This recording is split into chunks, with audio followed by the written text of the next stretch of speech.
한국형 발사체 누리호가 어제 저녁 우주로 비상했습니다. 진짜 위성을 싣고 가는 새로운 도전에 성공한 거죠.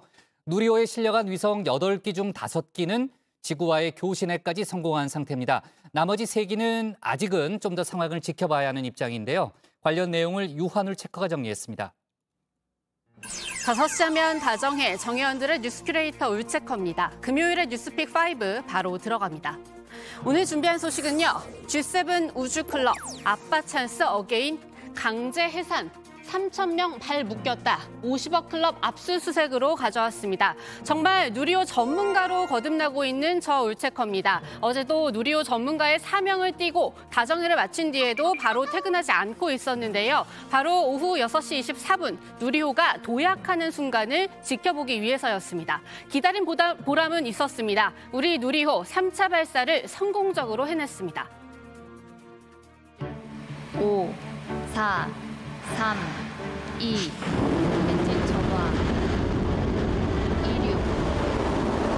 누리호가 발사되었습니다.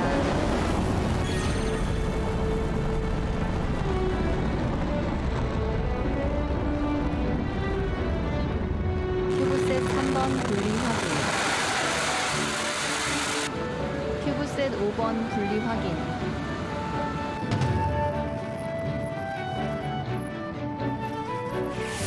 국내 우주 수송 능력을 확보하기 위해 독자 개발한 누리호의 3차 발사가 국민의 관심과 성원 속에 성공적으로 완료되었음을 국민 여러분들께 보고드립니다. 네, 이로써 우리나라도 명실상부한 G7 우주클럽의 일원이 됐습니다. 전 세계 몇 안 되는 우리가 직접 제작한 발사체에 직접 제작한 위성을 실어보낼 수 있는 국가가 된 겁니다.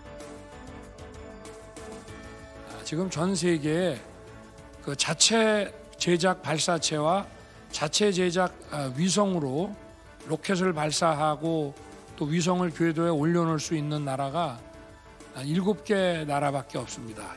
우리가 이 우주 산업 분야에서 그야말로 G7에 들어갔다는 이런 그 신호입니다. 너무 강력한 힘을 갖게 된 거죠. 예. 네, 항상 렌트카만 타고 여행을 다니다가 그런가요? 자차를 샀습니다. 예. 근데 이 자차가 너무 좋다 보면은 이제 이 차를 제가 안 쓸 때는 렌트해 줄 수도 있어요. 예. 그러면 얼마나 우리나라에 큰 힘이 되겠습니까? 네, 그러면 첫 실전 발사라는 타이틀을 붙여준 주역 위성들은 지금 어떤 상태일까요? 이 8개 중에서도 핵심으로 꼽히는 차세대 소형 위성 2호는 어젯밤 남극 세종기지 그리고 대전 지상국과의 교신을 성공적으로 마쳤습니다. 이어서 오늘 7차례 추가 교신에도 성공했는데요. 앞으로도 이 위성의 자세를 안정적으로 잡아주는 작업이 이어집니다. 그러고는 2년간 지구를 하루에 약 15바퀴씩 돌면서 임무를 수행할 예정입니다. 역시 우리가 직접 개발한 영상 레이더 장치 SAR로 지구 날씨를 살핍니다. 그런데 SAR 같은 경우에는 그 인공위성에서 직접 레이더파를 지상으로 조사를 해서 반사돼서 오는 전자파를 가지고 영상을 구현하기 때문에 전천후 주야간 지상 관측이 가능한 그런 위성이 되겠습니다. 그리고 10kg 남짓의 이 꼬마 위성들이라 더 마음이 쓰이는 큐브 위성 7개. 그중에서도 어제 자세히 살펴본 4개가 한 세트인 도요셋의 행방도 궁금한데요. 1호기 가람과 2호기 나래는 양방향 교신까지 확인됐습니다. 하지만 3호기 다솔과 4호기 라오는 아직 교신이 이루어지지 않고 있는데요. 다솔 같은 경우에는 아예 행방이 묘연한 상태입니다. 이 사출 여부가 그 어제도 이제 그 다양한 방송에서 이제 그 영상으로도 이제 사출되는 과정들이 나왔는데 이제 그 실제 그 사출하는 이제 장면이 좀 어떻게 보면은 더 약간 찍히지 않는 저 발사관이 있었습니다. 그래서 거기 그 영상으로는 저희가 확인할 수 없었고. 네, 사출, 즉 발사체에서 위성이 제대로 분리가 됐는지도 아직 알 수 없는 상태라는 겁니다. 하지만 실패라고 말하기에는 아직 이릅니다. 1, 2호기만으로도 원래 수행하려던 우주 관측 업무 상당 부분 수행이 가능하고요. 또 큐브 위성, 아까 말씀드린 대로 꼬마 위성이기 때문에 신호를 주고받는 데까지 더 오랜 시간이 걸릴 수 있기 때문입니다. 도요셋의 어머니인 황정아 박사님도 지금 마음을 졸이고 계시지 않을까 싶습니다. 지금 도요셋 위성은 한 기에 10kg 정도밖에 되지 않는 작은 위성이거든요. 이렇게 작은 큐브 위성 같은 경우에는 통신을 할 때 굉장히 힘듭니다. 네, 또 민간에서 만든 꼬마 위성 3기 중에 한 기도 지금까지는 교신을 계속 시도하고 있는 중인데요. 우리 위성들 부디 좀 더 기운을 내줬으면 하는 바람입니다. 그리고 우리가 잊지 말아야 할 사실은요. 이미 여기까지만 해도 우리나라가 눈부신 도약을 이뤄냈다는 점입니다. 이 도약을 어떻게 계속 이어나갈지 지금부터가 또 중요할 텐데요. 우선 누리호의 기술적인 안정성을 높이기 위해 2027년까지 3번의 비행을 더 진행할 계획입니다. 사실은 이제 이번 3차까지 해서 야구 선수가 홈런을 2번 치고 안타를 1번 친 걸 목격을 한 겁니다. 딱 3번의 스윙을 했어요. 예. 근데 우리가 야구 선수의 실력을 볼 때 홈런을 1번 쳤다고 우수한 선수라고 하진 않잖아요. 항상 그 선수의 타율을 봅니다. 예. 타율을 보려면 이 선수가 충분히 야구 경기를 할 수 있는 기회가 주어져야 돼요. 예. 이번에도 우리가 3차를 성공했어. 이제 우리는 끝났네가 아니라 이 선수에게 더 많은 발사할 수 있는 경기를 계속 제공해야 됩니다. 그리고 그 다음 단계도 이미 구상은 마친 상태인데요. 누리호보다 더 멀리 갈 수 있는 발사체를 만들어서 현재 최종 목표는 2032년 달 착륙선 발사입니다. 그리고 그때까지 민간 업체 참여도 점차 늘려서 우주 산업을 우리의 미래 먹을거리로 삼겠다는 포부도 담겨 있는데요. 저도 포부를 갖고 지금부터 우주여행 경비를 마련하기 위해서 적금이라도 들어야 하나 싶습니다. 누리호 개발의 경험과 기술을 토대로 누리호보다 성능이 향상된 차세대 발사체 개발을 추진하여 국제적인 경쟁력을 확보하는 한편 기업과 연구기관들이 다양한 시도와 비즈니스 모델을 펼쳐나갈 수 있는 뉴스페이스 시대에 기반을 마련해 나가겠습니다. 이제 나흘간의 우주부 회의는 여기서 접고요. 다시 정치권 소식에 집중해 봅니다. 두 번째 픽, 아빠 찬스 어게인입니다. 지난해 대선 사전투표 당시 속풀이 투표 논란을 기억하십니까? 이 코로나 확진자 투표가 제대로 관리되지 않은 책임을 지고 노정희 중앙선관위원장이 결국 한 달여 만에 사퇴했습니다. 이때 김세한 당시 사무총장도 물러났는데요. 선거 관리 소홀 책임 말고도 다른 의혹이 불거졌기 때문이라는 이야기가 선관위 안팎에서 나왔습니다. 내부 감찰에서 아들과 관련한 논란이 일부 사실로 드러났습니다.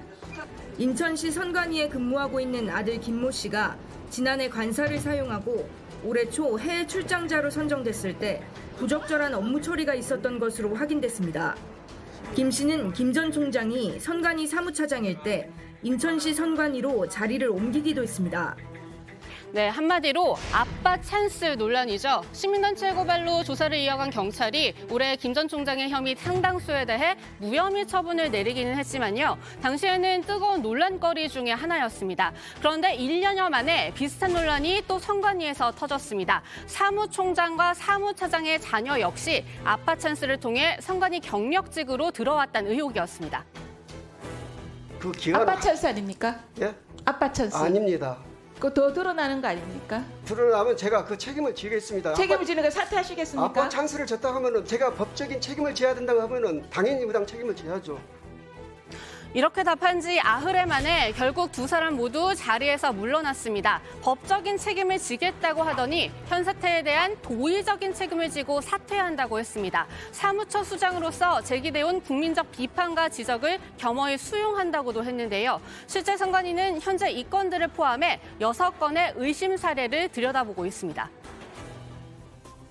지금까지 드러난 6건의 임용된 케이스를 살펴보면 임용 후 승진까지 한 케이스가 6건 중에서 5건으로 파악이 됩니다. 그래서 임용 과정은 물론 승진 과정에서도 아빠 영향력이 행사된 것으로 보이는 의혹 사례 등이 있습니다. 말 그대로 선관위 고위직 자제들에 대해서는 임용부터 승진까지 챙기는 원스톱 서비스가 제공된 의혹이 있습니다. 네, 실제 경남 선관위 간부 김모 씨 같은 경우에는 딸이 2년 전 역시 경남 선관위 경력직으로 들어갔는데요. 평가위원회는 김 씨의 동료들이 포함돼 있었고 심지어 이들에게 딸이 지원한 사실도 알렸다고 합니다. 본인이 채용 과정에서 배제돼야 하기 때문이었다는 이 이해할 수 없는 해명을 한 언론에 했는데요. 그리고 딸은 올해 승진도 했는데 당시 결제 담당자도 김 씨였습니다. 이쯤 되면 자체 감사로 충분한지에도 의문이 드는 게 사실인데요. 국민의힘도 그래서 북한 해킹 의혹처럼 외부 감사를 받아라 다시 한번 압박에 나섰습니다. 그러면서 겨누고 있는 사람 사실 한 명 더 있습니다. 노태학 선관위원장은 도대체 그 자리에 왜 앉아 있는 겁니까? 총체적 관리 부실에 대한 일말의 책임감도 느끼지 않은 겁니까? 그러려면 차라리 그 자리를 내어놓는 게 좋을 것입니다. 네, 바로 노태학 위원장인데요. 노 위원장, 노정희 위원장이 물러난 뒤 국민의힘이 눈의 가시처럼 여기는 김명수 대법원장이 지명한 사람입니다. 따라서 노 위원장 역시 여당으로서는 눈의 가시일 수밖에 없을 텐데요. 그래서 최근 국민의힘이 선관위를 압박하면서 그리는 큰 그림, 결국 총선 전 선관위원장 교체라는 해석도 나오고 있습니다. 네, 세 번째 픽, 강제 해산으로 넘어가 봅니다. 경찰이 어젯밤 금속노조와 비정규직 노동단체가 연 야간 문화제를 강제로 해산했습니다. 원래 1박 2일 노숙 농성으로 계획된 문화제였는데요. 행사 시작 전부터 원천 봉쇄에 들어간 경찰은 물리적 충돌 끝에 참가자 3명을 공무집행방해 현행범으로 체포하기도 했습니다. 당당하게 두 눈 부릅뜨고 우리의 얘기를 합시다. 우리는 잘못되지 않습니다. 잡아간다고 진실이 잡히지 않습니다. 연행한다고 사실이 달라지는 게 아닙니다. 우리 비정규직 노동자들 이중착취 받았습니다. 저임금에 고통받았습니다. 잡아가십시오. 네, 지난 16일에는 민주노총의 1박 2일 노숙 집회가 있었습니다. 이후 윤 대통령이 이 집회를 문제로 들면서 경찰의 엄정 대응을 직접 지시했고 어제 바로 이런 일이 생긴 건데요. 경찰은 실제 지난번 노숙 집회를 내세워서 어제 집회도 불법 집회로 변질될 소지가 있다며 막았습니다. 노조 측은 경찰의 태도가 한순간에 바뀐 건 대통령의 한마디 말 때문이라고 꼬집었습니다. 네, 다음 픽은 3,000명 발 묶였다입니다. 슈퍼태풍 마와르가 핥히고 갔죠. 태평양 휴양지 괌의 공항이 폐쇄되면서 우리 관광객 3,000여 명이 현지에 발이 묶였습니다. 묵고 있는 숙소에서는 전기는 물론 수도 공급까지 중단되는 등 생활에 어려움을 겪고 있습니다. 일단 전 객실이 지금 에어컨이 작동이 안 돼요. 그래서 너무 더운 상태에서 굉장히 숨이 턱턱 막히는 상황인데 어제까지 호텔에서 식사가 계속 제공이 됐어요. 근데 오늘 저녁부터는 그것조차도 이제 제공이 안 되고 있고, 이제 말도 이제 잘 안 통하다 보니까 호텔에서 어떤 조치가 딱히 없어요. 연회장 같은 데서도 뭐 이제 한 3시간 정도 줄 서서 밥 한 공기 겨우 받는 정도입니다. 지금 현재는. 네, 우리 외교부에 따르면 괌 당국은 30일 공항 운영 재개를 목표로 활주로 복구 작업을 진행 중이라고 밝혔다고 합니다. 그때까지 관광객들의 불평과 불안이 이어질 것으로 보이는데요. 우리 당국은 현지 교민단체 등과 함께 임시 대피소 마련 등 긴급 지원 방안을 논의하고 있습니다. 네, 오늘의 마지막 픽, 50억 클럽 압수수색으로 가져왔습니다. 요즘 하루에 하나 이상 압수수색 소식을 전해드리고 있습니다. 오늘은 50억 클럽 사건 관련입니다. 검찰이 하나 금융지주에 대한 압수수색에 들어갔는데요. 2015년 대장동 개발 사업을 따내기 위해 호방건설은 김만배 일당과 컨소시엄을 만든 하나은행에 자신이 참여한 산업은행 컨소시엄에 참여할 걸 제안했습니다. 곽상도 전 의원이 이걸 막도록 영향력을 행사하고 그 대가를 아들의 화천대유 퇴직금과 성과급 50억 원으로 받았다는 혐의에 대해서인데요. 곽 전 의원은 여기에 대해 1심에서 무죄를 받았고 한동훈 법무장관은 바로 잡겠다 공언한 바 있습니다.